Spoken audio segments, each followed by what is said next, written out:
So there were these children, and they lived in Willowbrook.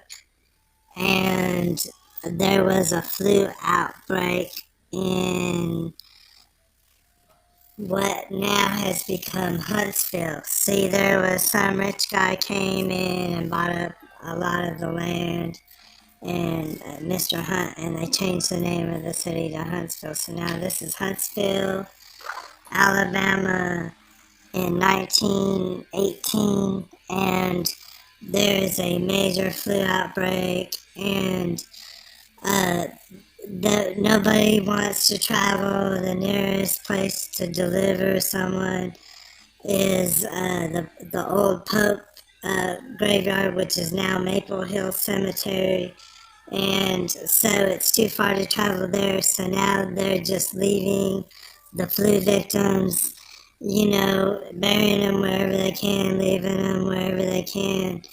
There's also a legend that there was some chemical activity at a chemical yard nearby, and that there was a spill and a gas immersed over the whole area, and many people died, and that the flu was just a cover-up as to what actually happened. So some 40 years later, people were living in Willowbrook, and many people complained about missing persons, seeing depraved people out at night acting strangely. There was a theory going around in the 1960s that a lot of these sightings were actually people that died in the flu epidemic, and the chemicals, along with the physiologic electrical activity from the redstone, sparked these people back for life for a short period of time, and they would come out in the evening time and do what they call a howling and stay out and terrorize the community, and then return to sleep during the day. See, because during the day the earth expands from the heat, and the pressure on the redstone minerals is less than in the evening when everything condenses, and there's more pressure on the redstone minerals, and they create more electrical charge at night, thus sparking the sightings. Some people said it was because we now had so much sorcery, so many chemists, so many alchemists in the area, so many strange people in the area, that some chemist nearby must be making some powerful psychedelic drugs that he was giving out to people.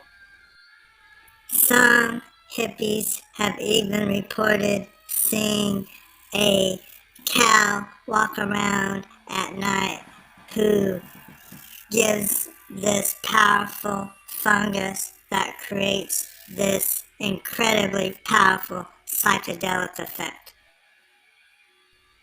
People became more and more concerned for their safety. They felt there was some strange hippie cult operating in the area. And one night on Bailey Cove Road, the legend has it there was the daughter of a high-ranking public official was running down Bailey Cove Road in a drug-induced psychosis. And also in the summer of 1969, the legend has it there was a woman named Janet Whedon who was kidnapped in her house in Willowbrook by this cult, that they sexually assaulted her, drugged her, bound her ankles and wrists with pantyhose, and left her unconscious. They said when they found her, she could not make a coherent statement, that they sent her to the state mental psychiatric ward, and she has not been heard from since.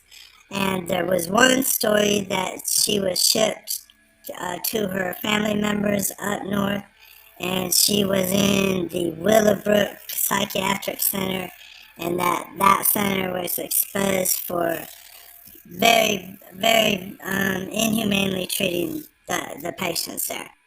At this point, the community was fed up. They were very concerned for their safety, and they actually changed their name from Willowbrook to another name.